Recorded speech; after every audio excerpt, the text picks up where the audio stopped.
Good evening, good evening, good evening.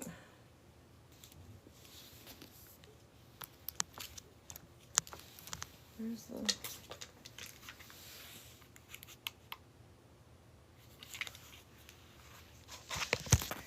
Good evening, good evening, good evening. Swapping out phone chargers real quick. Sorry about that. And if you missed any of the previous parts, they are up on my YouTube page. Link is in the bio. You do not have to have the book to read along. We are picking up on page 127, August 21st, 76 days to the election, the convention, day 3. There we go. Oprah Winfrey was a surprise speaker at the convention. See, that was your mistake. Oprah. But we'll save that conversation for another day. She hadn't been listed on the program and had snuck into the auditorium in a hat, glasses, and a face mask. In her rousing speech, she listed all the many places in America where she had lived, but it was obvious from the cheers as she took to the podium that Chicago claimed her as their own. Kamala, you're irritating my soul with how you let everybody else take over this convention, but whatever. She did her usual magic, spinning history into a unifying story of optimism and inclusion, and she did it in under 15 minutes. She wasn't supposed to be on the stage at all. And from what you pointed out, she made it about herself. But if you like it, we love it. I was delighted to see her on the stage that night, but I must admit, there was one prior occasion in the spring of 2017 when I was even more pleased to see her. Doug and I were heading to Cole's graduation at Colorado College. We are, as I noted, a big, beautiful blended family, and the group traveling to Colorado Springs that weekend kept getting bigger. Crammed into an Uber to the small hotel where we'd all be staying, my mother-in-law began to hold forth on her opinions of Donald Trump. Unsurprisingly, they were not positive. I could feel the animus emanating from the driver, and I began to worry that we might not make it to our destination. I love my family, but there's a lot of it, and sometimes it's a lot. You are a political figure. Why would any family member of yours decide to have such a politically charged conversation in public? Whether you agree or not. At one point, I crept off with Doug to have a quiet drink in the hotel's tiny bar. Sitting there, I silently prayed for patience and a bit of relief from the brood. And then the answer. Through the door walked Oprah Winfrey. She was there without fanfare because one of the students from her school for impoverished girls in South Africa was also graduating. Oh, somebody managed to not get intimately assaulted at her school. I'm proud of her. Okay.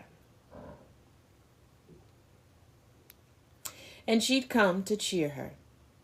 That's who she is, and just one of the many things about her that I admire. I'm beginning to question the people that you admire. She gave me a big hug and pulled up a seat so we could catch up. She didn't notice that you were having a private moment with your husband, and you just let it. Doug is a very patient partner. Bill Clinton, speaking for the 12th time at a Democratic convention, delivered firm words. Like the cop who arrives at the door of a rowdy party, he wanted the music turned down a little. You mean like the white man that he... We were getting euphoric too soon, he warned. We've seen more than one election slip away from us when we thought it couldn't happen. Al Gore. Hillary. He said, clearly referring to Hillary's 2016 loss to Trump. Don't get distracted by phony issues, he admonished. Never underestimate your adversary. He's not wrong. Bill Clinton knows how to weave a tale. We know. We watched the trials of his impeachment. We know. We know how he described the mistresses. We know he a storyteller. He's one of the best storytellers in modern politics and adultery. And why I was surprised that night, instead of his allotted 12 minutes, he would speak for 29. You needed a Sandman Sims. You needed a hook and a good tap dancer to get these people off the stage. They just ran amok. They ran all up over you, girly pop. He wasn't the only speaker who went long. Once again, the keynote speaker, Tim Walz, was pushed partially out of prime time in the East. Partially. Girl. Which was too bad, because Tim gave a great speech, introducing himself to the country, making the case for me, attacking Trump on abortion and Project 2025, presenting the values of our campaign by calling on specific examples from his own life. And herein lies a problem. This is why certain people are still sticking to the narrative and the rhetoric that was pushed out by the opposing campaign. You needed to take control of this convention. You should have learned from the previous segments that we read how Joe Biden stood backstage and was telling people, cut this, cut that. We got to move this along. You did not show good leadership here. He told of his and Gwen's struggle with infertility and how it had taken years of treatments before Hope was born. I hope they spoke to Hope about telling this story over and over again before they told it. When he spoke directly to his family, "You are my whole world," Hope in the audience made heart hands, and a tearful Gus stood up and passionately cried, "That's my dad." At that moment, even the hardened supporters in the press box were reaching for a tissue. Because in the United States, we have been conditioned to determine if someone is qualified for politics based upon if they have a family. Because I don't know how you're properly going to be a present parent while in politics, but I digress. And their love of guns and how homesy they can look. August 22nd, 75 days to the election, the convention, day 4. I did 27 drafts of my convention speech. I knew what was riding on it. It was my best chance to grab the attention of voters who did not know me. It would be my opportunity to introduce or reintroduce myself to the American people. I needed to tell them who I was, what had shaped me, why I was running. I needed to prosecute the case against Trump and then explain my vision for the country, all in 40 minutes. You needed to just give us your resume and your plan and your platform. People need to realize politics is a job. Campaigning is your interview process.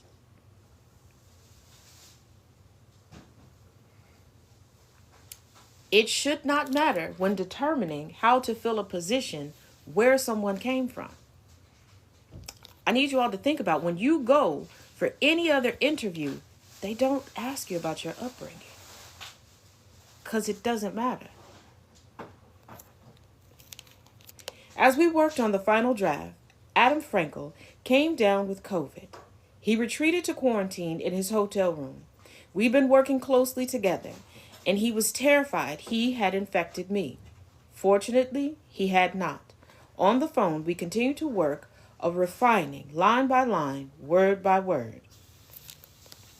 While I sat in the green room, waiting to go on stage, I saw that Opal, my body person, had thoughtfully placed photographs, my mother at a protest, me and my grandfather, the people I loved who were missing from the room that night. So many people who formed me had died. I believe you can tell a lot about a person is when you know who their people are. Yeah, if you're looking for a friend, if you're looking for a partner, If I'm looking to fill a position, I need to know your qualifications. I need to know your plans. I need to know what your problem solving ability is, not who your people are.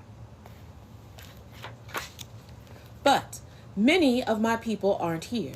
My mother, my grandfather, my second mother, Mrs. Shelton, my Aunt Mary, my Uncle Sherman, my Uncle Freddie. I was grateful for the ones who were, Cousin Sharada, Uncle Balu, and my Chizi, Sheeny. My Sheeny is my mother's youngest sister. In Tamil, there's no exact equivalent for aunt. The word Sheeny translates as younger mother. I actually have two younger mothers. My Shidi Sarala couldn't make the trip from India. Once again, I need us to get to the point in politics that we stop looking at who people are related to, what their upbringing was, as to whether they are qualified for a position. And it's even worse for women because you're looking for a mother. We don't need that. If Kamala Harris would have been a surgeon that you were referred to and you were checking her credentials and you were sitting down for a consult with her, would you have cared who her parents, her aunts, her husband, her children were? Would you have cared who her best friends were? You would have cared about where did she go to school? How did she score? How long has she been in practice? Does she have any complaints against her license? But in politics, we've dwindled it down to likability. And we've likabilitied ourselves into the marching line of the slaughterhouse. Yay us. The movie director, Greta Gerwig, had helped me rehearse. Her combination of gentleness and strength, modesty and smarts made it clear how she'd managed to elicit so many great performances. When you speak about your family, she advised, see their faces.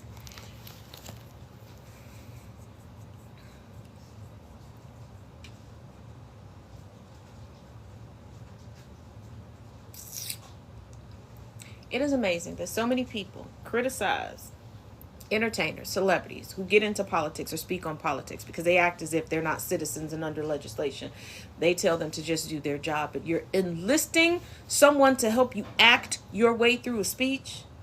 This is our politics. A professional voice coach had also offered to come limber up my vocal presentation. She was very serious about her job, but she wanted me to stand there and emit animal noises. For cover, I enlisted my entire team to join me. We could all be embarrassed together as we made the weird hums, grunts, and trills she instructed us to produce.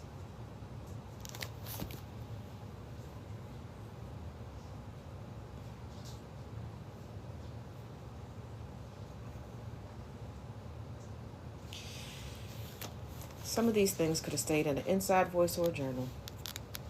We'd practice in a room set up within the hotel to mimic the layout of the stage. In rehearsal, I walked out into the makeshift circle of stars that marked the speaker's place, waving foolishly at nobody. When I walked out for real, the crowd was on their feet, roaring. It took many minutes to quiet them. I wanted to share the nuances of my background, including my mother's extraordinary journey, her act of love and self-determination in marrying my father, a fellow student, studying economics from Jamaica instead of returning to India as expected to an arranged marriage. Although they separated when I was 5, I was grateful to my father for many things, including instilling a sense of fearlessness in me. When we'd go to the park, my mother would say, "Stay close."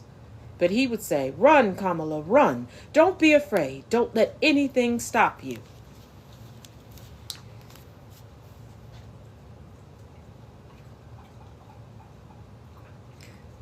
We as a collective should be ashamed of ourselves. That a politician needs to show the strength of her parents to get your attention and garner some semblance of respect. When choosing people to determine our legislation, to do what is best for us and protect us as a nation, That shouldn't be a factor. I'm going to keep saying this. It should be their qualifications, not who they're married to, not who they're related to. Can they do the job? I wanted people to see that in ways that matter, my story was also their story. To see themselves in our neighborhood of nurses and firefighters, and my sister and me on our banana seat bikes, in my mother's struggle to save the down payment to finally own our own home. I wanted people to know that I, like them, cherish both my family, my blood, and my family by love. Who cares? Use where you came from as a barometer in legislation. Use where you came from and your experiences when you're at the negotiating table with other nations. Use your lived experience to show compassion when heinous acts occur in this nation, and then use that to fight diligently for the reforms that we need. That is how you show the public that you see us and that you understand us. Not giving us an homage like it is your graduation party. I recounted how I'd chosen to be a prosecutor after my best friend in high school confided that she was being molested by her stepfather. I said that when I had a case, I charged it not in the name of the victim, but in the name of the people. Because a harm against any one of us is a harm against all of us, and no one who is a victim should stand alone. I told how every day in the courtroom I stood proudly before a judge and I said 5 words: Kamala Harris for the people. In my career, I said, I've only had one client, the people. Yes, that is what you push to the forefront. And so, on behalf of the people, on behalf of every American, regardless of party, race, gender, or the language your grandmother speaks, on behalf of my mother and everyone who has ever set out on their own unlikely journey, on behalf of Americans like the people I grew up with, people who work hard, chase their dreams, and look out for one another, on behalf of everyone whose story could be written in the greatest nation on earth, I accept your nomination to be President of the United States of America. Yeah, we're not the greatest. I get the sentiment, but we are not. Can we stop saying that and actually strive to achieve being that? Just a thought. There had been speculation that Chicago might erupt in violence as it did in 1968 during the Vietnam War. Okay? Also, stop doing that. Stop removing context and going, oh, I hope this portion of history doesn't repeat. Context matters. It matters heavily.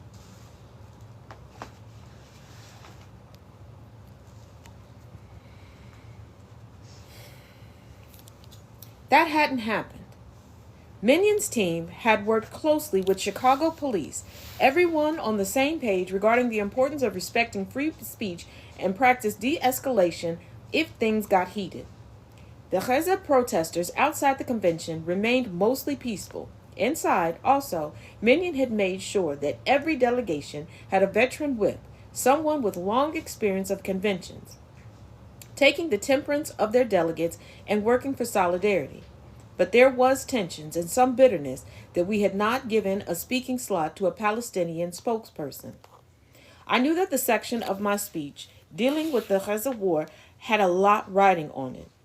As David Von Drehl wrote in the Washington Post, it was the rockiest, most perilous passage, her 5.0 degree of difficulty straddle on the war in Gaza.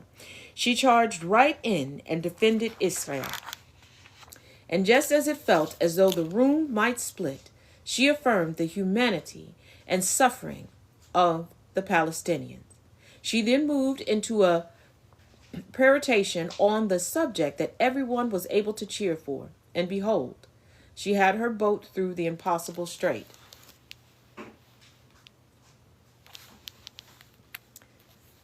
Palestinians are human beings. Refer to them as such. Stop fighting for a ceasefire. Stop fighting for a two-party anything. Fight for the removal of the colonizing occupation.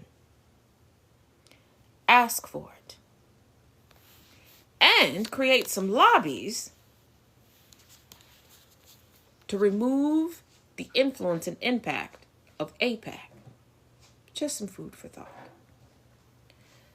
Jon Favreau, who had been director of speechwriting in the Obama White House, remarked on his show, Pod Save America, she looked and sounded more presidential in this convention speech than almost any other candidate I've ever seen except the nomination. Her presentation, her delivery, her confidence. It was a sight to behold. But do we want someone to play the part of president, or do we want someone to be the president?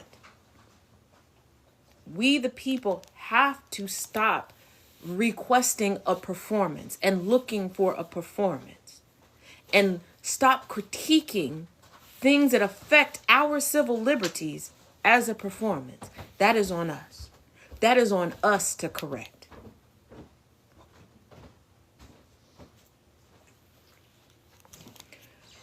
August 28th, 69 days to the election. In Savannah, Georgia, Tim Walz and I hopped on our campaign bus for a 2-day barnstorming tour of Southwest Georgia. It's an area that doesn't get a lot of love from Democratic candidates, but we were after every vote in a state that was polling as evenly split and in which every vote mattered.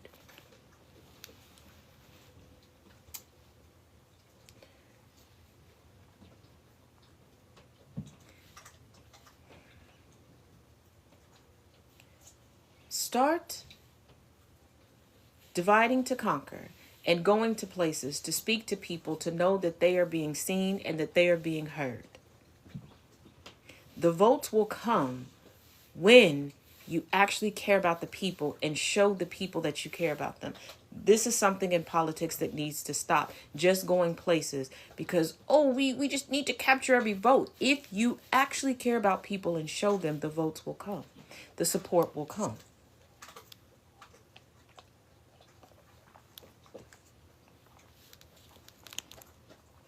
The big bus had been custom painted blue with a red stripe and stars and the message, "A New Way Forward." Before we boarded, we spoke with a group of students from Savannah State University, Georgia's oldest HBCU. Joining us on the bus was the mayor of the city, Van R. Johnson, a former police officer who shares my passion for small business and creating opportunity for people to build wealth.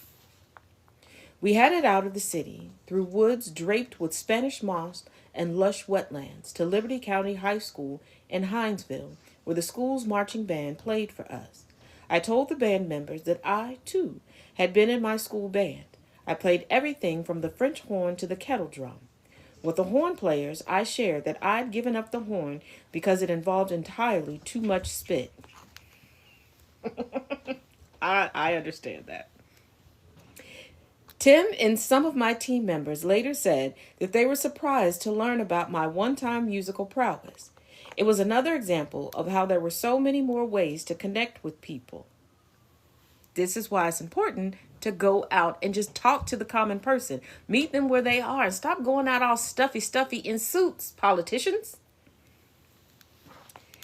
If I'd only had more time, on the way back to town, we stopped at Sandfly Barbecue, where we chatted with the owners and a group of teachers who happened to be dining there. That is how you campaign. That is how you campaign. At 7:40 p.m., we reached the Savannah Hotel where we would stay the night. In my 4 years as VP, I can count on one hand the times I've walked through the front door of a hotel. I don't see the flower-bedecked foyers, the marble staircases. For security reasons, we go through loading docks, kitchens, the long, unadorned passageways walked by housekeepers and janitors. We take the service elevators, just like the people whose work allows for the comfortable stays of business travelers and tourists. We move through the spaces reserved for workers who are rarely seen, barely noticed. I always make sure that the campaign booked us in hotels where the staff are union members, and very often those unfancy passageways and utility rooms were decked with posters praising the employee of the month or messages about leadership or safety or boosting morale. I would stop and read these messages. It allowed me to connect for a few minutes with the people who did the work that would afford me a good night's sleep, a good breakfast. Whenever I could, I shook their hands and let them know they were appreciated. And you know what? That is something we all should do. Because regardless of where you work, how you work, everybody works with the public in some type of capacity. Don't forget that. If you don't want someone speaking to you a certain way or treating you a certain way, don't do that to them.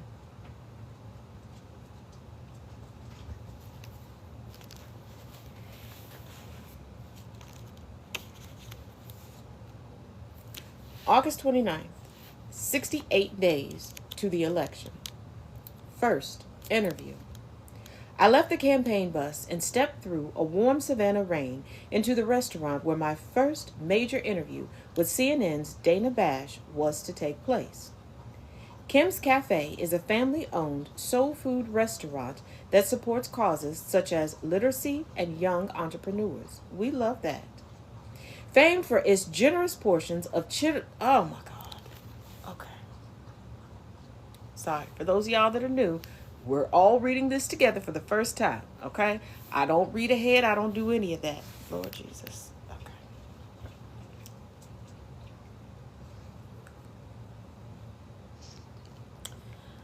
All right. Woo. Just reading the word made me, I could smell it. Oh, God. Famed for its generous portions of chitlins and smothered shrimp. I'm cool with the smothered shrimp. It would have been perfect for a drop-in visit with the owners and their community. It was not a good choice as a background for a sit-down television interview. Who made that decision? Oh, they needed to portray you as a sister girl. That is another thing. Can we not force people into stereotypes for you all to be able to take them seriously?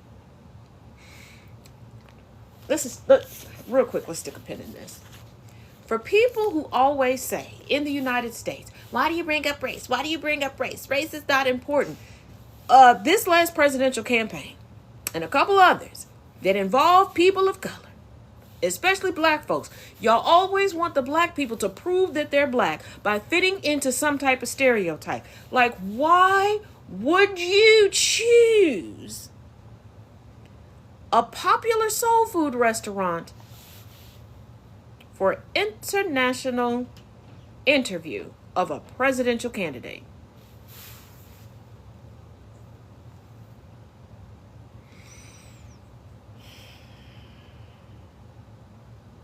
On top of security risks.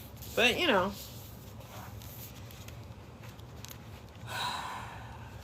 so concerned about people proving the wrong things.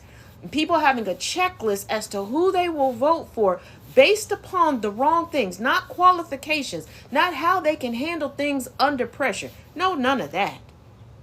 Are they black enough? Are they feminine enough? Do they have a big enough family?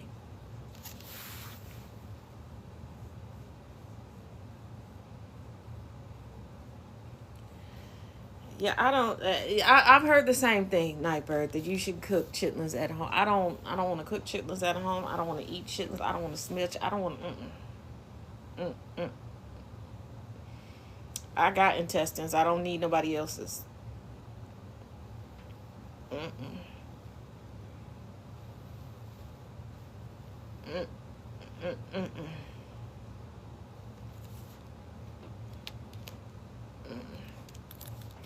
Tim Walz and I were seated opposite Dana Bash at a small table probably designed for dinner for two. Our faces were so close, I felt we should deploy breath mints.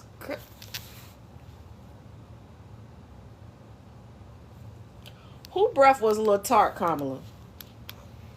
I'd done enough TV interviews to be aware of how the lighting is supposed to work. The 3-point setup of key light, fill light, and backlight that usually produces a flattering, even tone. But whatever this setup was, the lights cast dark shadows under my eyes and made me look worn out. That was intentional. First of all, it's CNN. That was intentional. And why would they sit you at such a small table? But yeah, that was intentional. It was intentional microaggressive messaging. And before anybody goes, this has nothing to do with race. This has to do with gender. They always want to make it appear as if women can't handle things.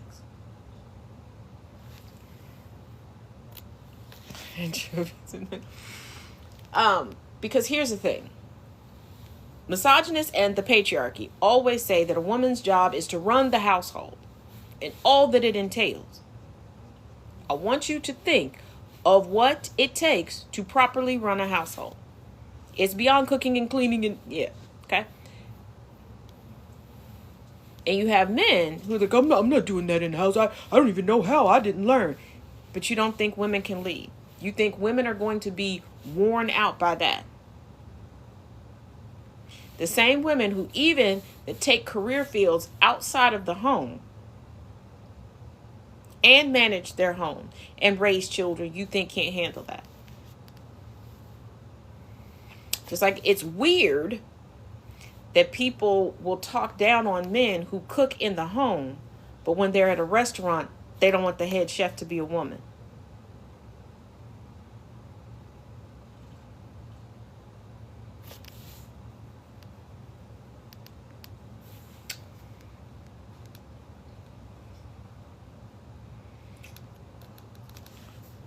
The way the seats were arranged relative to the camera emphasized the difference in stature between Tim and me. I have a short body and long legs. Tim's a big man with a footballer's massive torso. You just gonna keep equating this man back to football. You don't want to be boxed. Don't box him. Oh, you're absolutely right, Tracina. It's infantilization, gaslight, the whole nine. It is a very, very weird dynamic. Very weird. Because they expect women to always be cool under pressure and be the problem solvers and all this stuff, but then tell us we can't be in positions that involve problem solving. Yet, they tend to always want a female secretary or a woman as an administrative assistant or something like that.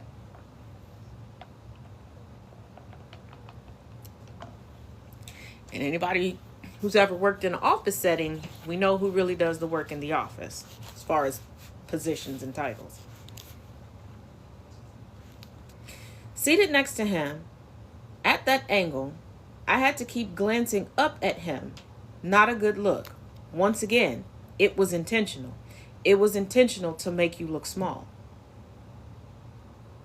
It was microaggressive messaging. See, people think that messaging has to be vocal and has to be loud. Just like they think racism has to be overt violence. This is why so many people are like, oh no, I'm not a misogynist. Oh no, I'm not racist. Because you're only taught about the most extreme examples of it.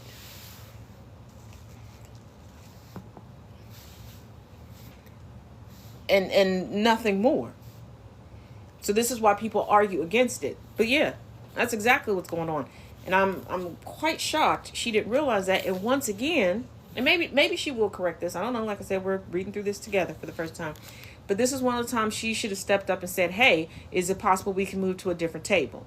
Or when you got the information about where you were meeting, why didn't you change the location?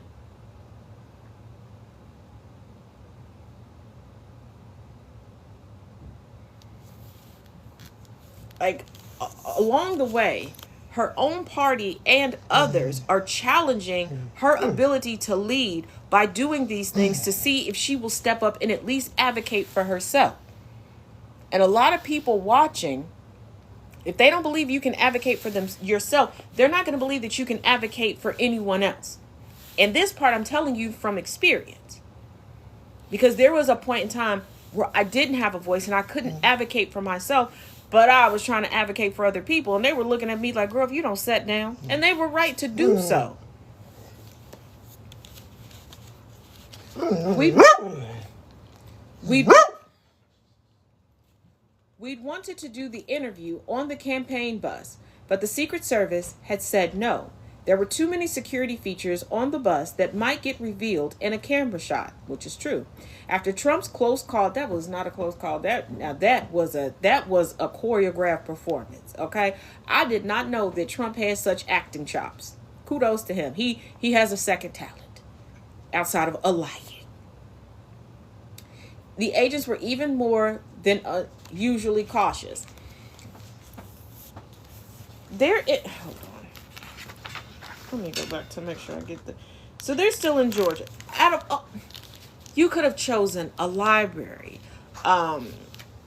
There's probably a conference room or something in the hotel you could have used. You could have called up a business. I'm sure they would have loved to have allowed a presidential candidate, especially of this historic nature, to utilize their conference room and the bragging rights they could have had.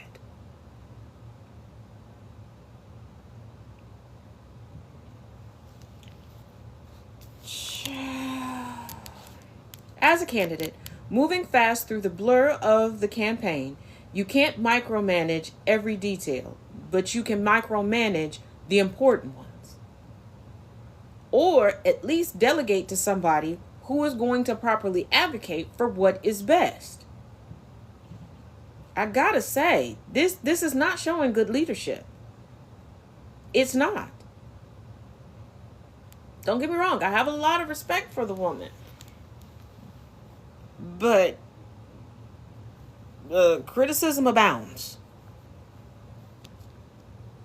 Your team must feel that you trust them.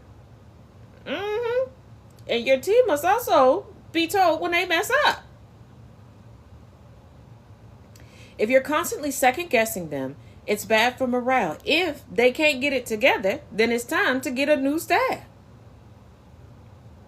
You're doing a whole lot of people pleasing through these first 136 pages and not really leading. If you're so concerned about hurting people's feelings, yes, morale is important, but that does not mean eliminate criticism and give corrections, because these people need to be better for moving forward should you have been elected president or in their next position with somebody else, because they're going to go in thinking that they got it all together. And when they do finally get some criticism and some critique, it may not go well. The key to being a good leader is to set people up for continued success. These kind of details, the set, the lighting, the chairs, the angle, were the kinds of things my advanced person should have noticed. But in the scramble to find an alternative venue in an agreed window of time when both Dana Bash and I would be in town, it hadn't happened. When did you get this notification for the interview? And once again, there were options. I've worked on campaigns. And there are some places that you get in an instant.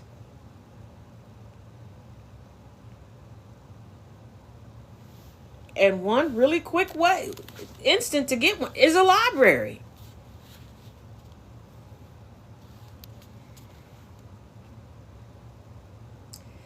This was my long-awaited first interview. In truth, it was far from the first. I had done dozens of interviews before I became top of the ticket. Mainstream outlets such as 60 Minutes, People Magazine, NPR's Latino USA, also numerous podcasts with large audience like The Shade Room, Pop Sugar, Baby, This is Keke Palmer, and Dear Asian Americans. But this was your first, when you officially joined the race to POTUS Mountain. I should have been dotted, T should have been crossed. Because for the people who didn't get to see all those speeches leading up and may not have tuned in because they are not Democrats, so they're not going to watch the DNC, just like there are Republicans that don't watch the RNC. Everybody isn't like me that's going to watch all of it. This was your chance. And your advanced crew should have known and should have made some changes. But they didn't. They let CNN take control, and you looked how you looked.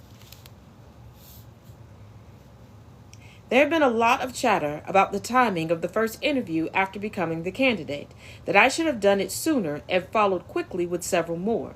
There was a feeling that we needed to feed the beast, but I knew that the beast would eviscerate me, and I wasn't properly prepared.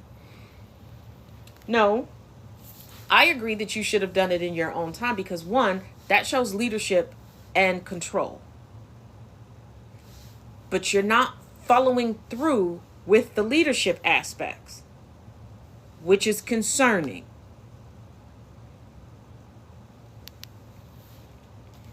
And yet people were saying she was such a tyrant to work for. How? And I had to cram that prep time into all the other things that needed to be done in the 39 days I'd had. Crafting a comprehensive policy agenda distinct from Biden's, designing a convention, giving a convention speech, getting to swing states, vetting and picking a VP, being the VP. And that should have been your campaign commercials.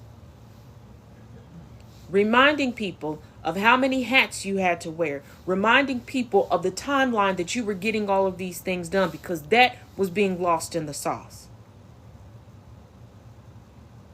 Showing people that you can keep your cool and work well under pressure.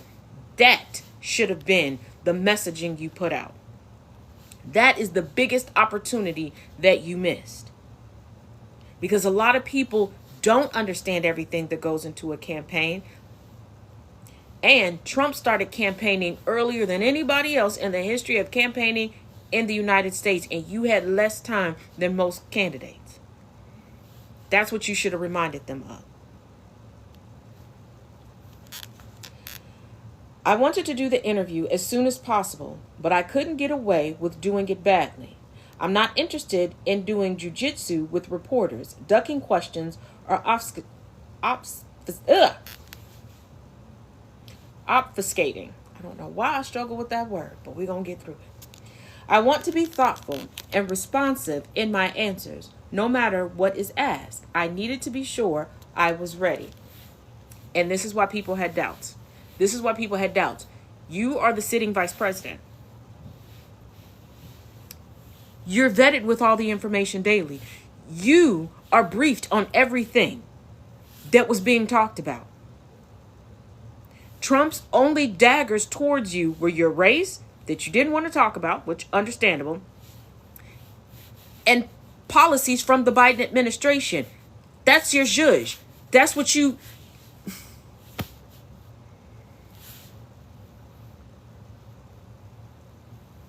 You're right, Rick, that it is taking the lead. And she's irritating me with this letting other people take the lead.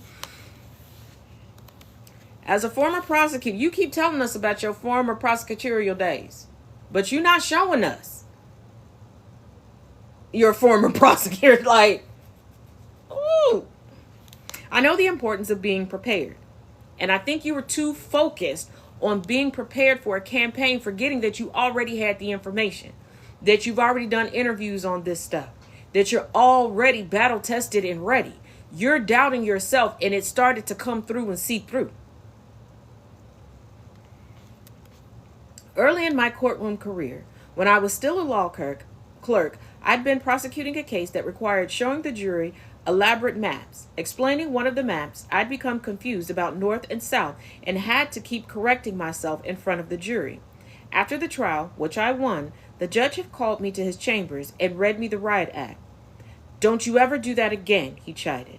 "You've got to know every detail of your case." Later, as Attorney General going after irresponsible banks or corrupt for-profit college, I was aware that what I said could move markets. I have been conditioned by my career to weigh my every word. But here's the thing. Yes, as a president, we do need you to be concise and we do need you to be accurate. but we also need you to be human. You talk about wanting to show people that you relate to them and that you are the everyday person. Be relatable. Stop putting things off and placating to other people while you are trying to present perfection. And that is something that is entrenched in a lot of black women, because our mistakes get a microscope put on them, get the spotlight put on them. And any black woman watching it, I'm sure you've experienced it, where you and somebody else can make the same mistake. You and somebody else can have the same thing to overcome, and they expect you to give them grace while they ream you to the cold. Woo! Boy, do they hold us to the fire.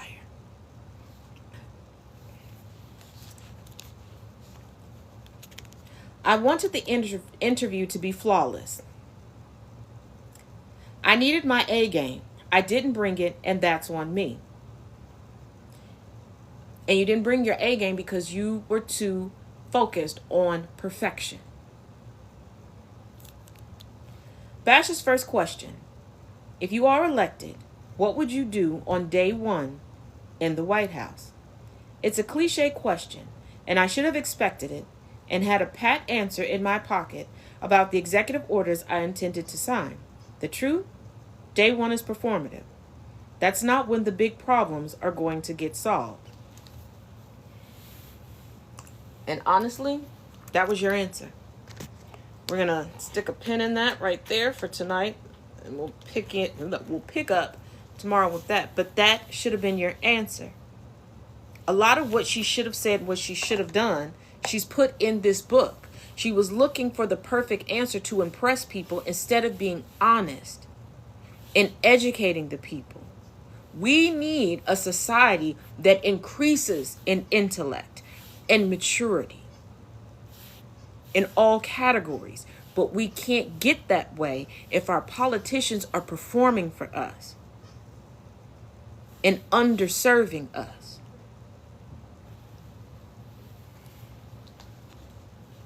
But that's where we will stop for today. Thank you all for joining me. Same time, same place tomorrow, 7:30 Eastern, 6:30 Central. And in about 40 minutes, I will be live on YouTube for Talk About It Tuesday, my podcast for Conversations with Taz. And we're going to be talking about some news that has happened since this afternoon. Oh, yeah, Nightbird, the pressure was immense. Definitely immense. And then she's putting more pressure on herself. Definitely not needed. But as always, each one teach one, each one reach one. Y'all be good out there. Till tomorrow.